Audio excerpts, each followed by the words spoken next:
চলো তোমাদের সাথে আজকে একটা অন্যরকম ভিডিও শেয়ার করা যাক। দেখেই বুঝতে পারছো ভিডিওটা এখনের নয়, এটা বসন্তে। আর আমাদের এখানে একটা এরকম সুন্দর জায়গা আছে যেখানে প্রায় 4-5টা না পলাশ ফুলের গাছ একসাথে। আর আমি গিয়েছিলাম একটু পলাশ ফুল পাড়তে আর কি।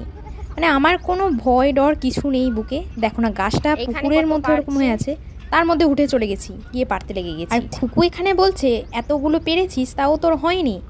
আর আমার তো অনেকগুলোই দরকার।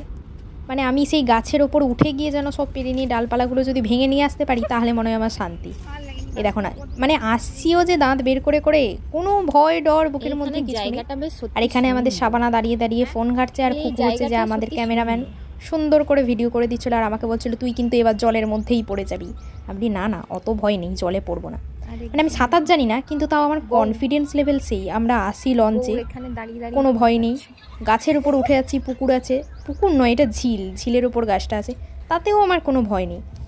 আর আমি এখানে এসে এদের পূর্ব মেদিনীপুরের ভাষা শিখে গেছি। শোনো একবার হয়েছে। তুমি তো কিসের জন্য লিখছো এত ফুল? মোর বোনের নাচের জন্য।